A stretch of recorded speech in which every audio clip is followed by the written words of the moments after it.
आज हम इस लेसन में बताएंगे कि सूर्य पहले भाव में, दूसरे भाव में, तीसरे भाव में, चौथे भाव में, पांचवें भाव में और छठे भाव में जातक को किस तरह के परिणाम देता है। चलिए चलते हैं, बात करते हैं विभिन्न भावों में सूर्य। जिस जातक के सूर्य प्रथम भाव में है उसके भी आगे 2 या 3 तरह के संबंध हैं। की बात करते हैं, पहले पॉइंट की बात में करते हैं। लग्न में बैठा सूर्य जातक के स्वभाव को अशांत बनाता है, नेतृत्वता का गुण देता है। कदाचित जातक अहंकारी और घमंडी हो सकता है, जातक को आत्म केंद्रित बनाता है। बिल्कुल लिख दिया।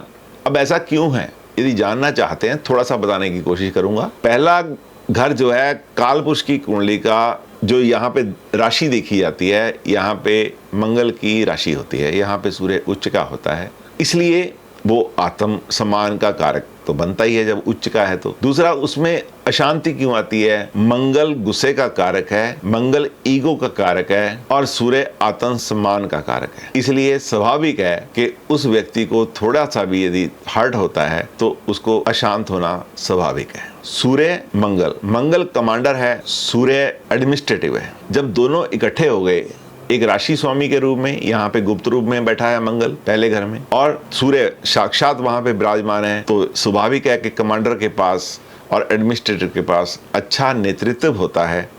इसलिए जब सूर्य पहले घर में बैठा है तो हम बोल सकते हैं कि इंसान के पास लीडरशिप की क्वालिटीज हैं। जब ये सब होता है तो स्वाभाविक है कि बंदा अहंकारी और घमंडी भी हो जाता है। इंसान की फितरत है। जातक को आत्म केंद्रित बनाता है।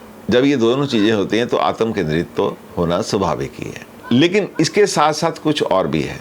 यदि सूर्य यहाँ पे 5 नंबर राशि में हो, यानी कि आपके लग्न में 5 नंबर राशि पड़ी हो, या 9 नंबर राशि, 5 नंबर का मतलब लियो साइन पड़ा हो, 9 नंबर का मतलब है सैजिटेरियस धनु राशि पड़ी हो और 11 नंबर का मतलब एक्वेरियस या कुंभ राशि पड़ी हो, तो वो इंसान को गंजापन देता है। यदि कोई और दूसरे ग्रहों का प्रभाव ना हो तो ये प्योर गंजापन देगा, नहीं और प्रभाव है तो सर के बाल बहुत कम हो जाएंगे। अब यदि सूर्य आपके लगन में तो बैठा है, पहले घर में तो बैठा है, लेकिन साथ में वहां पे जो राशि पड़ी है मीन राशि, यानी कि पाइसिस साइन पड़ी है बृहस्पति की, तो वहां पे सूर्य क्या करता है? अधिक कन्या संतान। यदि आपके 3 बच्चे हैं तो 2 उसमें से फीमेल होंगे या 2 तीनों के 3 फीमेल होंगे, अधिक फीमेल चिल्ड्रन देता है। और यदि वहां पे कुंभ राशि पड़ी हो, शनि की कुंभ राशि पड़ी हो, तो क्या देता है? तो हृदय रोग देता है। यदि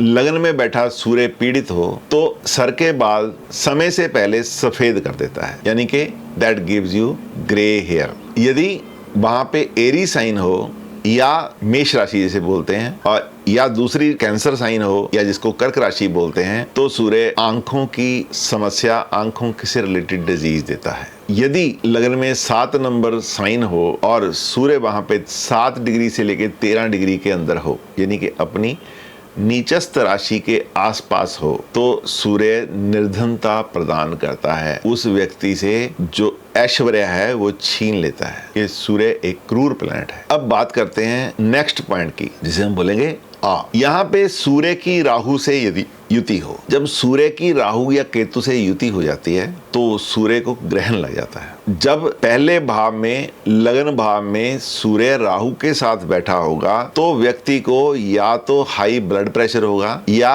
उसे आंखों का दोष होगा। और इसके बाद ई प्लैनेट पॉइंट को लेते हैं।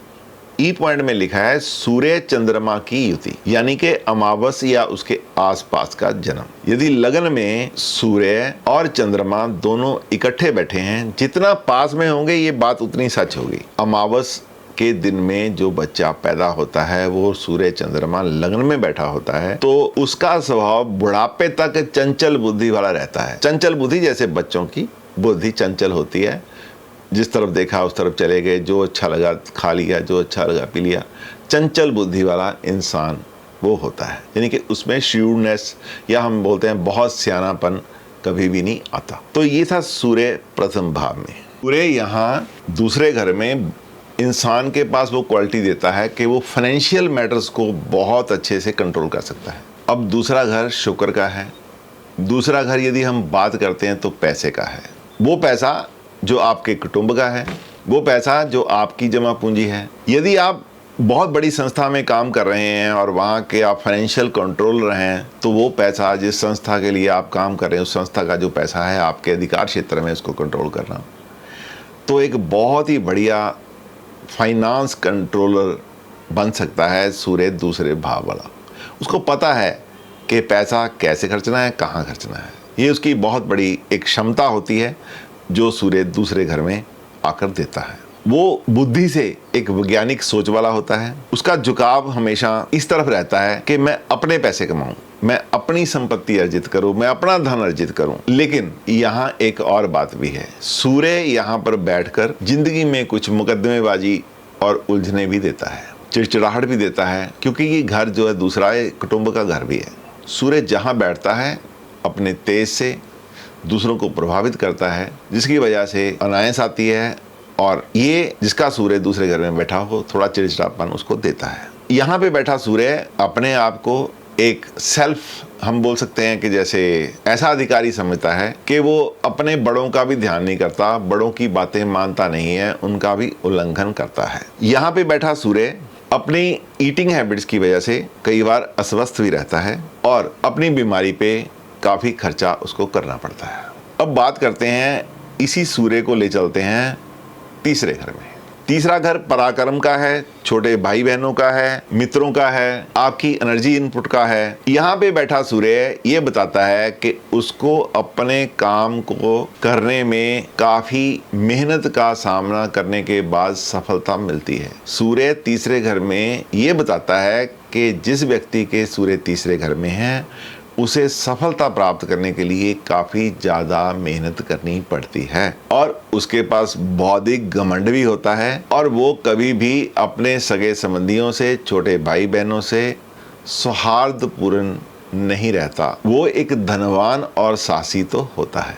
अब बात करते हैं सूर्य चौथे घर में या चतुर्थ सूर्य कैसा रिजल्ट देता है। चौथा घर माता का है। चौथा घर आपके घर का वो आंगन है जहाँ पर बैठकर सब परिवार वाले इकट्ठे होकर चाय की चुस्कियाँ लेते हैं, इकट्ठे होकर बैठते हैं, अपना दुख सुख साझा करते हैं। सूर्य एक क्रूअल प्लैनेट है, इसलिए इसकी ये नेचर फोर्थ हाउस में भी अपना रंग दिखाती है। जो पहला पॉइंट है, व्यक्ति को हृदयहीन बनाती है, स्वार्थी बनाती है, छली या कपटी बनाती है, जिसकी वजह से वो रक्तचाप का रोगी हो सकता है, ब्लड प्रेशर का रोगी हो सकता है। क्योंकि चौथा घर कालपुरुष की कुंडली में कैंसर साइन का है, जिसका स्वामी मून है, चंद्रमा है, और चंद्रमा हर वो लिक्विड जो हमारी बॉडी में बह रहा है, हमारी रगों में बह रहा है, उसका कारक है। सूर्य एक गर्म प्लैनेट है, जिसके यहाँ आने से वो चाहे वो रक्त है चाहे वो पानी है, वो उसमें खौलता है, जिसकी वजह से व्यक्ति रक्तचाप का या ब्लड प्रेशर का रोगी हो जाता है। अगला पॉइंट है, कुंभ राशि का चौथे या 10वें भाव का सूर्य पिता को हृदय रोग देता है।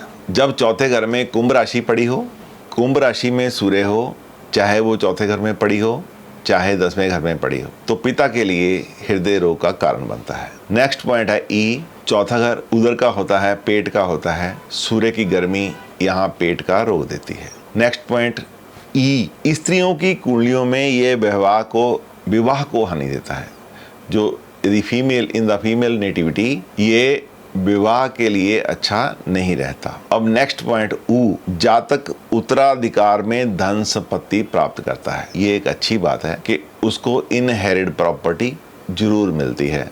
अपने माता पिता का उत्तराधिकारी होने के नाते वो संपत्ति का हकदार जरूर बनता है। अब बात करते हैं पंचम सूर्य। पंचम सूर्य यानी कि 5वें घर का सूर्य व्यक्ति को अपने बड़ों के प्रति चिंतित करता है, बौद्धिक और युक्तिपूर्ण बनाता है, क्योंकि 5वां घर सूर्य का अपना घर है। कालपुरुष की कुंडली में 5वें घर में सूर्य की राशि सिंह, जिसे हम लियो बोलते हैं, वो सूक्ष्म रूप में विराजमान रहती है, अदृश्य होकर भी विराजमान रहती है। और 5वां घर हमारे प्रारब्ध का कारण भी है। हमारा प्रारब्ध पूरा 5वां घर समेटे हुए होता है।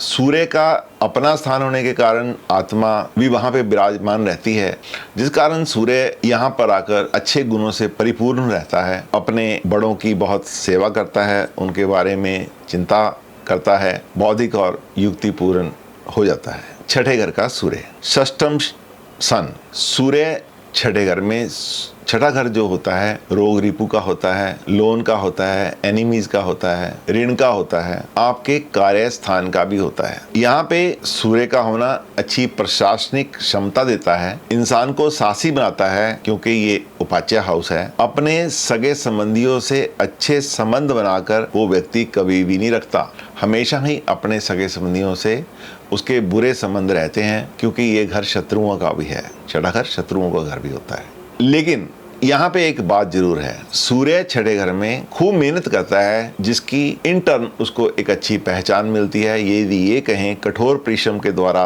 वो अपनी पहचान बनाने में सक्षम होता है और बनाता भी है। आशा करता हूँ सूर्य के बारे में ये वीडियो आपको अच्छी लगी होगी। यदि ऐसी ही वीडियो आप आगे देखना चाहते हैं तो काइंडली कमेंट कीजिए, लाइक कीजिए और शेयर कीजिए। Thank you very much.